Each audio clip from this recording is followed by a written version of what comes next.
And good morning and welcome to our first stream for 2023. I hope the next year is going to be a good one.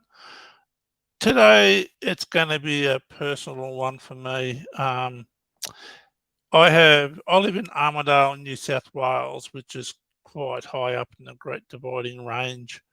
And during winter, we often get, anywhere from -1 to -10. Usually that's averages between -7 and -10 through the middle of winter. About 6 or 7 years ago, it got down to -12.5.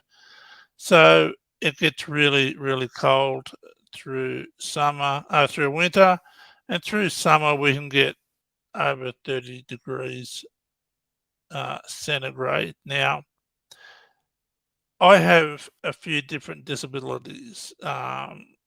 My primary disability for the NDIS is my blindness. I'm totally blind.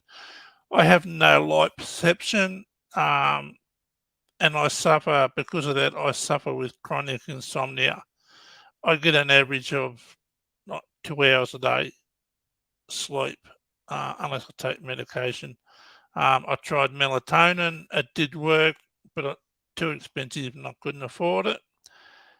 One of my other disabilities is that I have multiple sclerosis, and that's what actually destroyed my optic nerves and sent me blind. But there are a few side effects to MS, which I have once every couple of months. I'll have what I call mini attacks, where my balance is really quite bad. I often say I'm like a pinball. I shoot around, bumping off walls and doorways because my balance is quite bad. Plus, I have problems regulating my body temperature. I struggle through the winters because it's so cold. My whole body aches. And sometimes through the MS, my body overheats and I sweat profusely. Sometimes I have sweat not just dripping off the end of my nose and my chin, but it's actually running, and my shirt is absolutely drenched through sweat. Now, because of those issues, and I can't control my body temperature, um, I need a way to keep warm through the winter and keep cool through the summer. I have reverse cycle air conditioning ducted throughout my house. At at the end of the last winter, we had a storm and it blew the motor. Um, so the end of winter, we had no heating. I was getting around um, with thermal underwear on, t-shirt, thick shirt, hoodie, um, long pants, Ugg boots with blankets wrapped around me to keep warm through the day. Um, and I'll tell you, the first week of summer this year, we even had a frost. That's how cold it gets up here. It changes so quickly and so much. You can't tell what the temperature's going to be like. It changes instantly up here. So I applied. We looked into a new system. The basic system for a new motor was $10,050, and an accessible one is $13,500. Now, I had an OT up here last year from Vision Australia. We put braille dots on the keypad, but I forgot what each braille dot did because I've been awake so up and awake for 24, 48 hours, which is not uncommon for me. And last winter, I actually turned the AC on twice through the middle of winter. And a couple other times, I had the heater turned up to 28, 29 degrees Celsius. and I was overheating and sweating, and I thought I'm having another attack because thought I'd turn the heater up to 20 degrees. I actually turned it up to 28, 29 degrees on different occasions. The braille dots on the keypad, although they stuck to the keypad, I couldn't keep track of the on off, up and down button, AC button, heating button, and the rest of it. And I had another OT come up to help me with different apps like TapTapC and Seeing AI to help read the keypad, which that didn't work. Now, when my reverse cycle conditioning blew, we got prices for a new one. I found an accessible version that can be controlled through a panel such as an iPad, which is accessible, or through Alexa, which is not as good, but it's able to, turn the heater on and turn it up to, 20 degrees or whatever.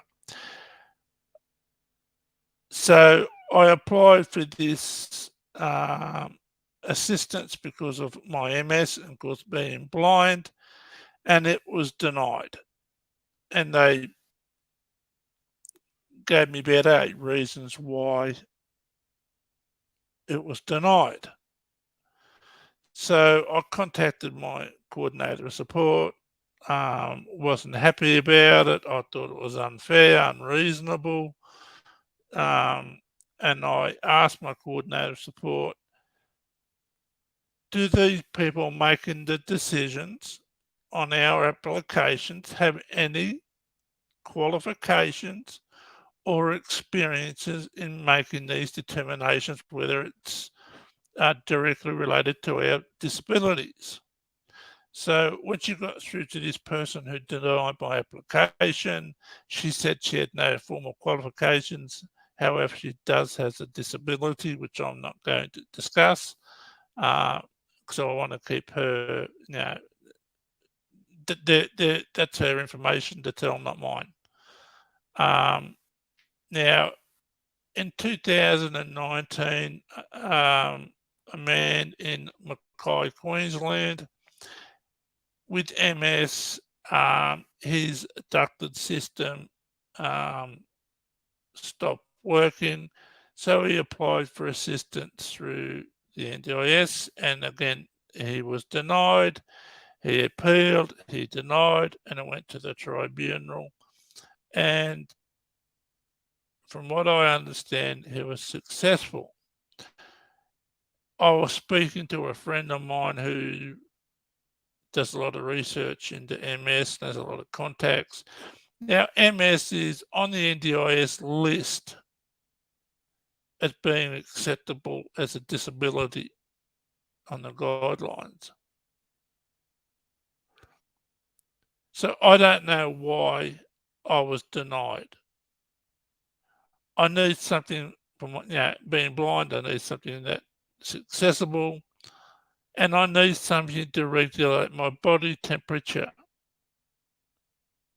When I first had my most severe attack, I couldn't walk.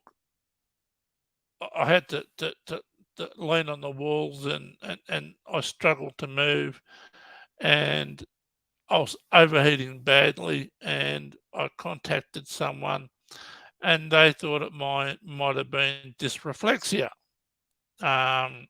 which happens to people who have a spinal cord injury, which I do have.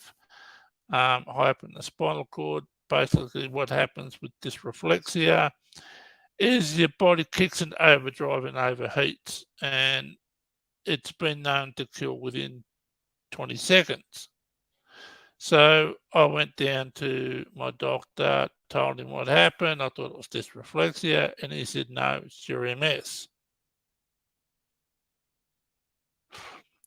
I can't function in the severe heat and the severe cold. When it's really cold, like through the middle of winter, I ache. My joints, I can hardly move. I'm cold all the time. I have a shower. I have to turn the hot water up so high to the point where I can't stand it anymore just to warm up. And earlier this year, when summer first started, my wife walking around sweating profusely because she was hot. She had all the doors and windows open, and I'm walking around dressed up like it's the middle of winter because I was freezing. I am going to appeal the application that was denied, but I need help.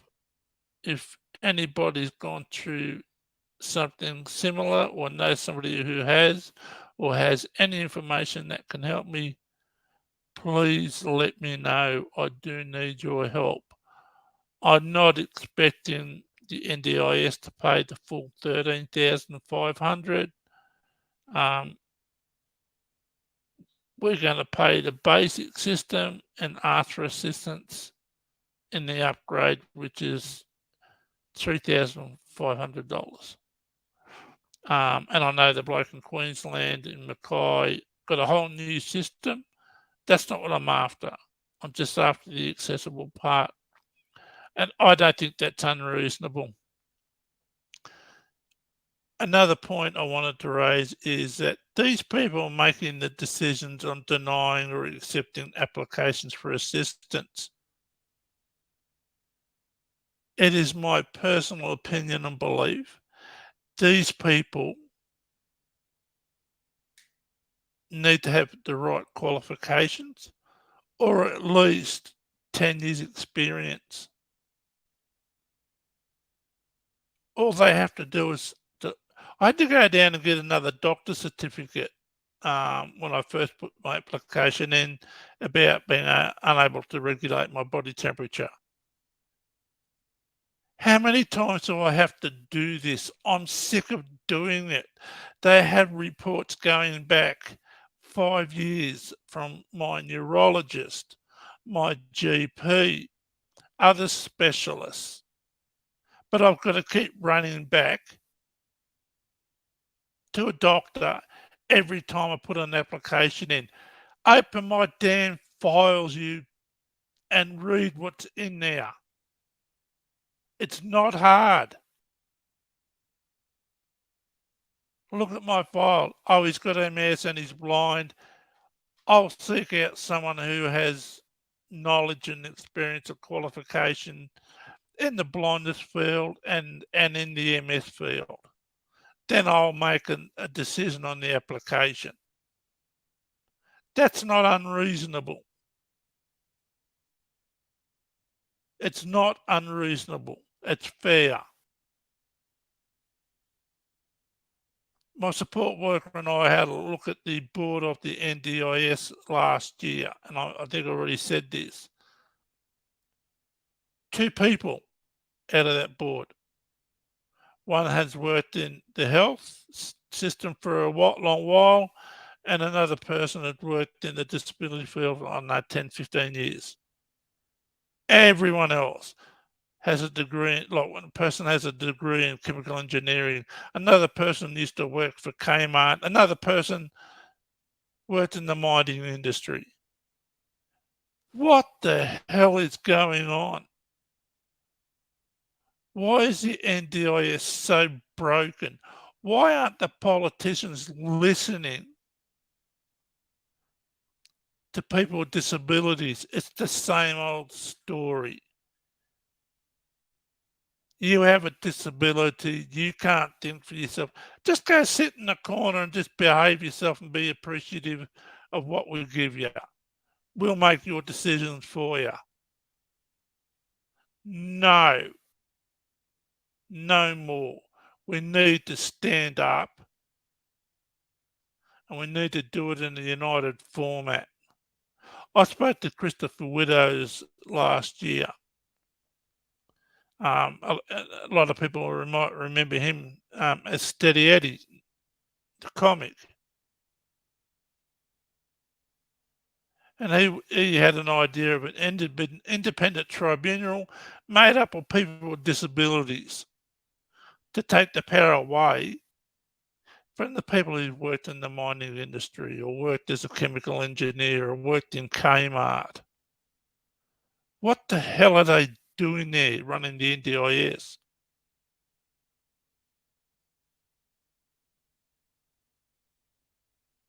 It's like putting me as someone who's blind in as a race car driver. It doesn't make sense.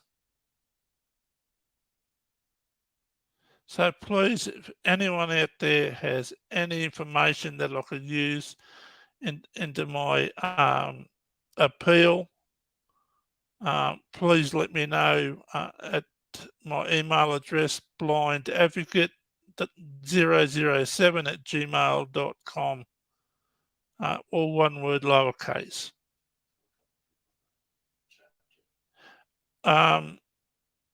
We do have a couple of people in chat. There any comments? You want to say hi to, not comments on what's been said, but just saying hi to Rosalind and Lawler's Corner. Hi Rosalind. Thanks for joining us. And Lawler's Corner, Gregory Lawler. About time. I've been to his panel quite a few times. I sent him my email address so many times he's lost it. Should change his name to Mr. Magoo. Hey Greg.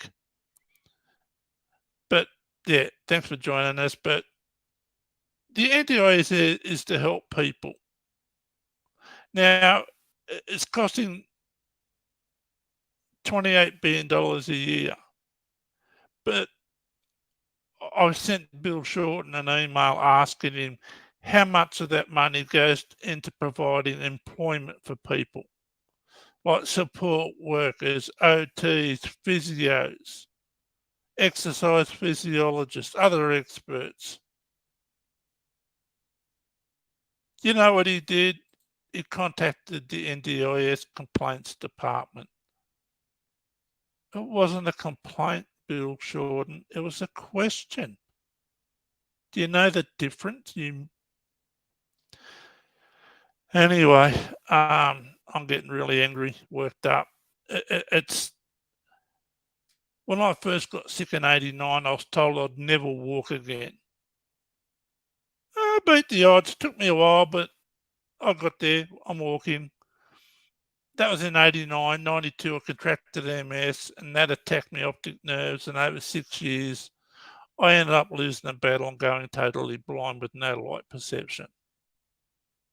And the medication I was on over those 6 years to save my eyesight induced severe osteoporosis, where I've got 8 crushed vertebrae from T4 to T12.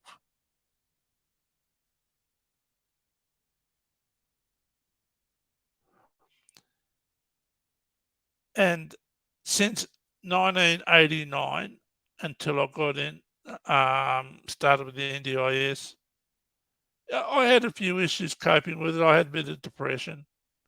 But once I got on the NDIS, I've never, ever, ever suffered with anxiety in my whole life until I got with the NDIS. My anxiety was so bad, I could hardly breathe. It was like I was drowning. I couldn't suck the air into my lungs deep enough and long enough. And that lasted for at least 6 months.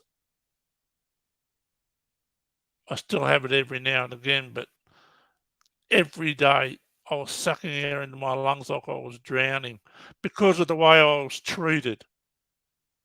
Not as a person, not as a person with a disability, but as a bludgeoning inconvenience where I should have been sitting in the goddamn corner with a pat on the head saying, good boy, sit there, be appreciative of what you get.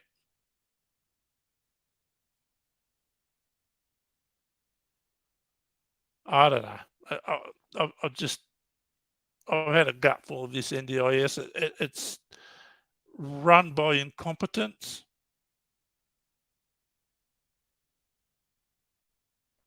When I first got on the NDIS, I was speaking to a lady there, and I wanted a talking microwave oven so I could heat things up and cook things and do what everyone else does now with a microwave. And they said no, because we have staff who are vision impaired and they don't like it. And I said, well, they vision impaired or blind. And there's a long pause. And I said, do you know the difference between being blind and vision impaired? And there was another longer pause. So I had to explain it to her. Why are we employing people who don't know the basics?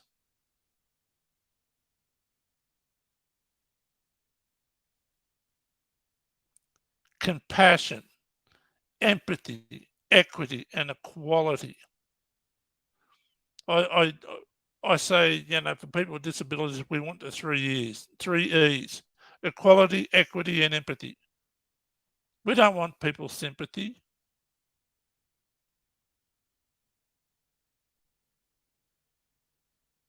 We want to be able to be independent, do things on their own. And my not being able to control my body temperature and have something that I can access and use is impacting on my health and my quality of life. What do you people in the NDIS do not understand about that?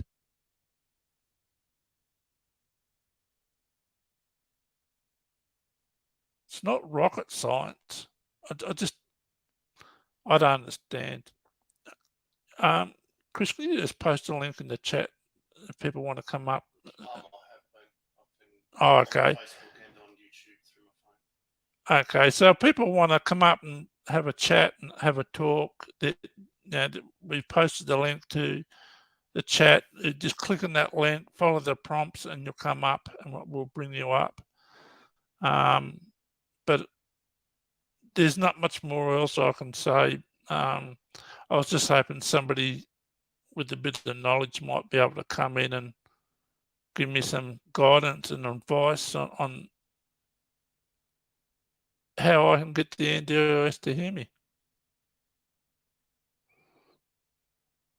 The person who was in charge of the NDIS, he was getting $760,000 a year. The next one down was getting over $600,000 a year. The others were getting over $500,000 a year.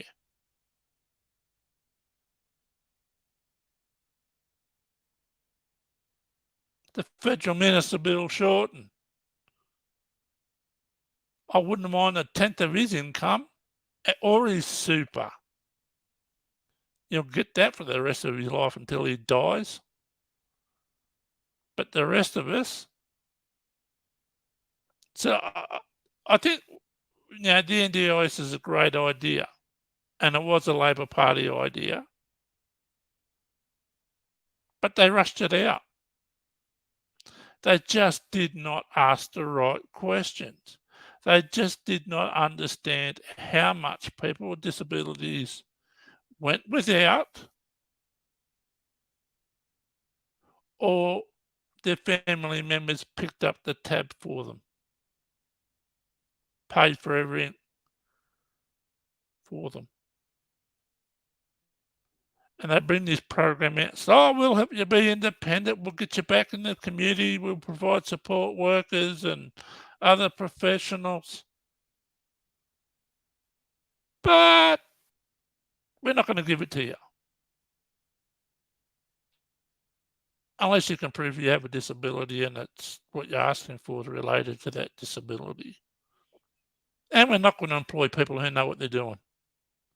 So, yeah. Pat yourselves on the back, Labor Party. You have done well yet again. Unbelievable. I used to be a staunch Labor Party supporter. until Kevin Dudd and Julia the Witch Gillard come in and ruined everything.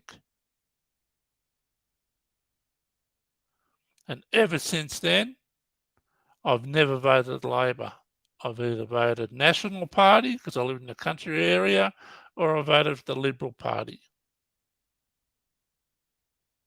And if the Labor Party wants my vote back, then go back to your grassroots foundation and look after the workers and the poor.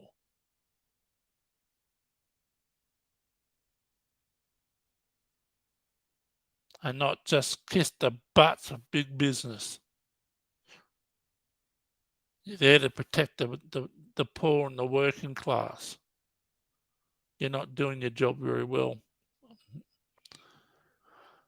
All right, well, if nobody wants to come up, that's probably the end of my rant and rave, but I'm just sick of it. I'm just sick of fighting. I had to fight for a long time to be able to walk again. I had to fight MS. I had to fight my way through losing my sight. Okay. Oh, we got somebody coming up. Who we got coming? Jeff. Jeff is trying to get in, but it says his devices are not connected. So Jeff. His phone or his video is not working. Jeff, if you're listening, mate, you need to turn your video on, your camera on, and your mic on. So just scroll down and just hit allow.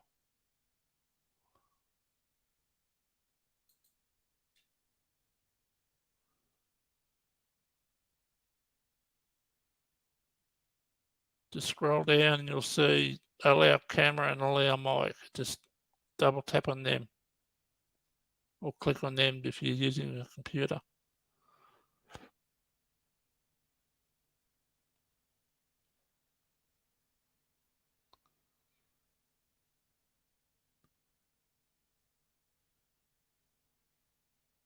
Do you know, in Australia, I think it's about 18% of the population have a disability. And I looked up in the US, I've seen a couple of reports. It's between 54 and 61 million people in the US have a disability out of a population of 330. So that's what, 1 in 6? Something like that? 1 in 7? That's a lot of people.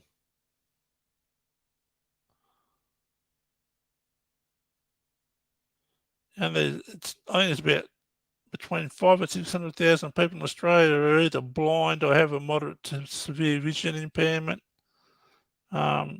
When you take into consideration 18% of the population have a disability, then you have the age population, which is about 20%. So you're looking around about 40% of the population that need assistance. That's quite a large amount.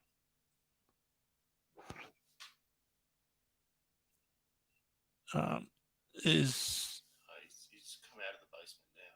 I think he might have had some problems trying to get into the chat, or maybe his microphone wasn't working. I'm sorry you couldn't get up, Jeff. I did send an email out to Adam Morris's NDIS discussion list and his Oz discussion list. And there's a link there direct up into the chat.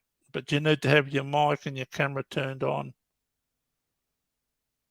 But anyway,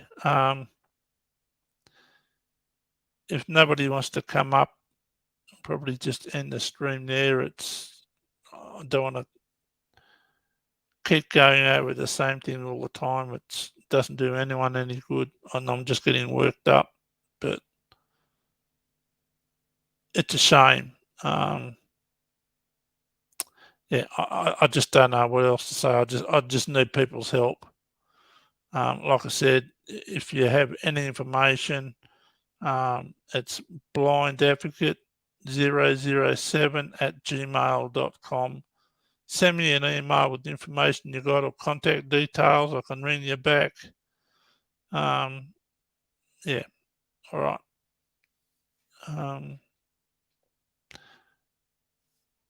There's no questions in chat there, Chris. Just double checking. No, I think that's it. That's it. All right, we might just end it there for the day. Yeah, sorry you couldn't come up, Jeff, but hopefully next time. I look forward to anyone coming up and having a chat and expressing their own views. You won't be criticised. If you don't agree with someone, that doesn't mean you're wrong. It just means you have a different opinion and different life experiences. So, all right, we'll end the chat there for today, and I'll see you all next week. Well, I won't see you all, but I hope you all come next week. Thank you.